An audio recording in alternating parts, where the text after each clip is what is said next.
There's 4 categories of it that Dana Jack published in her research around this. I'm a big fan of it, and I remember reading this book she published. It really is a moving thing for me as a father of a daughter, as a husband, and as a man that works with women every day. And it's important to know and not to welcome self-silencing, me to really actively do my best to find the voices of the women that I work with and create an environment where they feel very safe and comfortable communicating how they are and how they feel.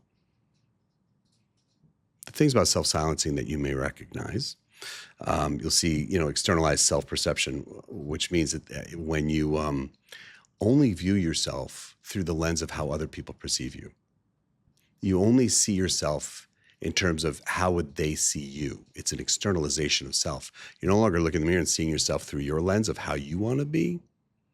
It's more about how you perceive other people will think of you as. It's how do they see me? How am I signaling them? How am I projecting out into the world? And do they see me the way I want them to see me? It's not a matter of, do I want to be me? Do I see myself? It's more like I see what other people would want to see in me. So it's a very unique thing. It's very important.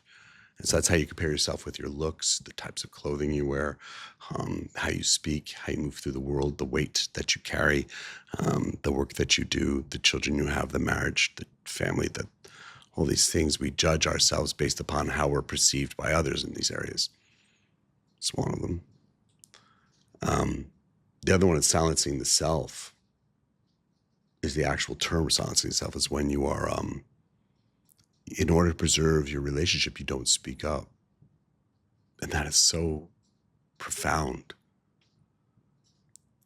There's a truth where there's some places where I'm going to, hold my tongue. I'm not going to say something because this is not going to go well. I know that. And there are times you really do need to, hold back and not communicate certain things because this is not the right place to do it. It's only going to escalate it. True.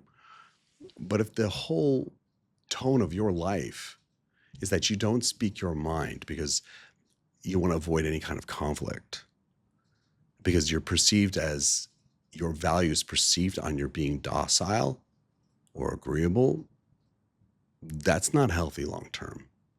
That's another way that you're suppressing who you truly are. You're inhibiting your true presence, because it's okay to have a bad day. It's okay not to agree. But it's remarkable how many women have been conditioned to be in a space where they're not allowed to oppose or be oppositional in any way.